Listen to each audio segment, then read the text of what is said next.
बंगला बन रहा है। कहा जा रहा है कि लालू यादव और राबड़ी देवी का ये नया बंगला आलीशान होगा और इसी बात पर सियासत शुरू हो गई है, क्योंकि बीजेपी ने बंगले पर हो रहे खर्च पर सवाल पूछने शुरू कर दिए हैं। देखिए रिपोर्ट। पटना के दानापुर में बन रहा ये वही बंगला है जो आजकल बिहार की सियासत का केंद्र बना हुआ है, क्योंकि ये बंगला बिहार के पूर्व मुख्यमंत्री लालू प्रसाद यादव का है। बंगले का टॉप व्यू, ऊंची बाउंड्री, खुली हरियाली और आसपास बने अपार्टमेंट्स ये बताने के लिए काफी है कि जब ये बनकर तैयार होगा तो कितना शानदार होगा। वैसे तो पटना में दानापुर के महुआ बाग वाला लालू प्रसाद यादव का ये बंगला पिछले 3 साल से बन रहा है, लेकिन इन दिनों ये कुछ ज्यादा ही चर्चा में है। ऐसा इसीलिए क्योंकि राज्य सरकार से पूर्व मुख्यमंत्री राबड़ी देवी को 10 सर्कुलर रोड वाला सरकारी आवास खाली करने को कहा गया है। बंगले की जो तस्वीरें आई उसे देखकर लगता है कि अभी प्लास्टर और सजावट का काम बाकी है, जिसमें कुछ वक्त लग सकता है। लेकिन उड़ती उड़ती खबर ये आई है कि 10 सर्कुलर रोड वाला बंगला खाली करने के बाद लालू यादव और राबड़ी यादव का परिवार यहीं आएगा। इस वजह से बंगले में काम तेज करने की खबर भी आई है। और ये खबर आते ही लालू यादव के नए बंगले पर सियासी बखेड़ा खड़ा हो गया। बीजेपी ने सवाल पूछा कि लालू राबड़ी का कोई बिजनेस तो है नहीं, तो फिर वो इतना आलीशान बंगला कैसे बनवा रहे हैं। बीजेपी का ये सवाल सुनते ही आरजेडी का पारा 7वें आसमान पर पहुंच गया।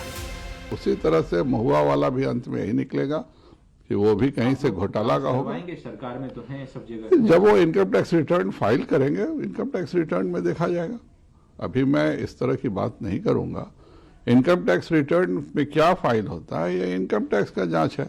हाँ, अगर डिस्प्रोपोर्शनेट बिल्डिंग होगी तो जाहिर बात है। आप अपने मामले को दूसरे दिशा में भटकाने के लिए कहीं ना कहीं इस तरह की राजनीति कर रहे हैं, और ये राजनीति अधिक दिनों तक नहीं चलने वाली है। इस तरह की राजनीति को बिहार की जनता अच्छी तरह से जानती है कि किस तरह से भारतीय जनता पार्टी एजेंसियों का इस्तेमाल करती है, किस तरह से Bharatiya Janata party narrative set करने की राजनीति करती है। यानी बिहार में चुनाव के बाद बंगले की लड़ाई शुरू हो चुकी है, क्योंकि कहा जा रहा है कि पटना के दानापुर के महुआ बाग में लालू यादव आलीशान बंगला बनवा रहे हैं। खबर आई है कि वो करीब करीब रोज सुबह 9 बजे से 10 बजे के बीच ये बंगला देखने जाते हैं। यही नहीं, पता चला है कि बंगले की सजावट भी लालू यादव खुद ही करवाने वाले हैं, जिसमें 1.5 से 2 महीने का समय लग सकता है। सूत्र बताते हैं कि लालू यादव के इस नए बंगले में 8 बड़े bedrooms, drawing rooms, guest room, puja का कमरा, फैमिली लाउंज और अलग से स्टाफ क्वार्टर बनाए गए हैं। इसके चारों ओर खूबसूरत गार्डन भी बनाया जा रहा है। सुरक्षा को ध्यान में रखते हुए बिल्डिंग के चारों ओर 10 से 15 फीट ऊंची मजबूत बाउंड्री वॉल भी बनाई गई है। यानी बनने के बाद लालू यादव का ये बंगला देखने लायक होगा। वो अलग बात है कि बनने से पहले ही ये बिहार की सियासत का हॉट टॉपिक बन चुका है, क्योंकि लालू यादव के विरोधियों ने बंगले पर हो रहे खर्च पर सवाल पूछने शुरू कर दिए हैं।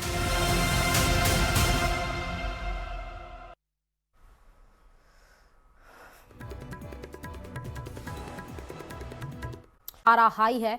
बीजेपी नेता संगीत सोम ने मौलाना मदनी को चेतावनी तक दे डाली है। संगीत सोम ने कहा कि मदनी जैसे मौलानाओं को सनातनी सड़क पर दौड़ा दौड़ा कर पीटेंगे और मारते मारते पाकिस्तान छोड़कर आएंगे। मौलाना मदनी के जिहाद वाले बयान पर उन्हें मुस्लिम संगठनों का साथ नहीं मिल रहा है। ऑल इंडिया इमाम ऑर्गेनाइजेशन और जमीयत हिमायत उल इस्लाम ने मदनी के बयान से किनारा कर लिया है। देखिए रिपोर्ट। जुल्म होगा तब तक जिहाद होगा।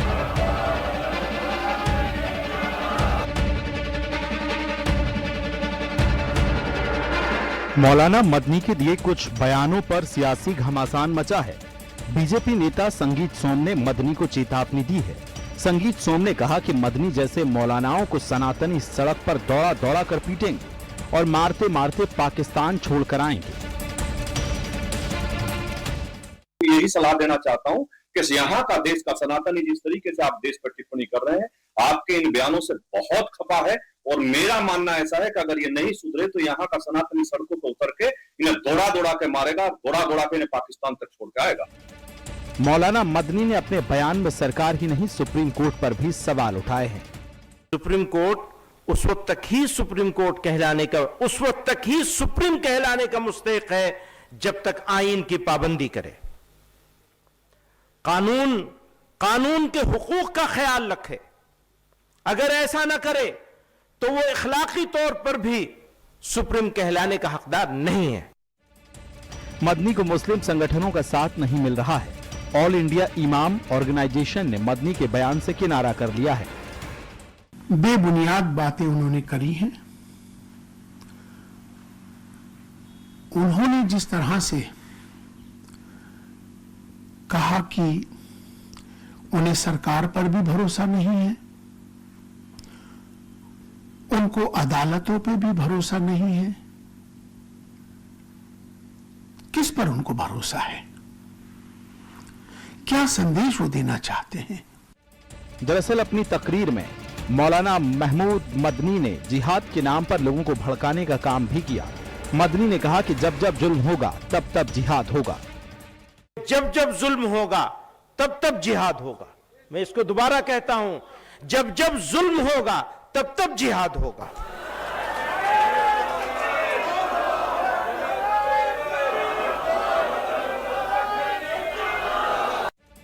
मौलाना मदनी के बयान पर जमीयत हिमायत उल इस्लाम के अध्यक्ष कारी अबरार जमाल ने भी पलटवार किया।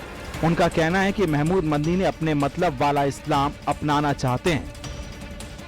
मौलाना महमूद मदनी साहब जिस जमीयत के अध्यक्ष हैं, उस जमीयत को 106 साल हो गए। 106 साल में मौलाना मदनी साहब ने अगर 10 साल में मुसलमानों के लिए एक कॉलेज, एक यूनिवर्सिटी भी बनवाए होते तो आज मुसलमानों के पास 10-20 बड़ी यूनिवर्सिटी मौजूद होती। लेकिन इनकी दुकान तो चंदे से चलती है। इन्होंने तो पूरी कौम को चंदाखोर बना दिया। मौलाना मदनी के बयान पर बीजेपी का कहना है कि वो देश का संविधान अपने हिसाब से चलाना चाहते हैं, लेकिन ऐसा होने नहीं दिया जाएगा। Bureau report, news 18।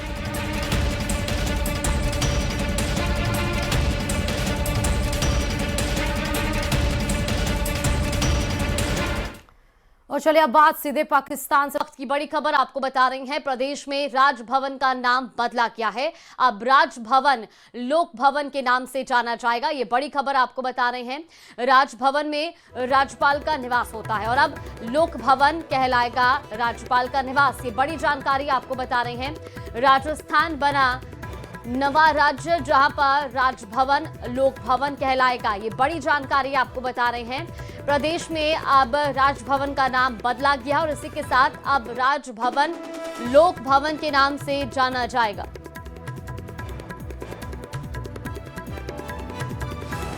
तो संवाददाता सुधीर शर्मा हमारे साथ फोन लाइन पे जुड़ गए हैं। सुधीर, अब राजभवन का नाम बदला गया है, इसके पीछे कोई विशेष वजह?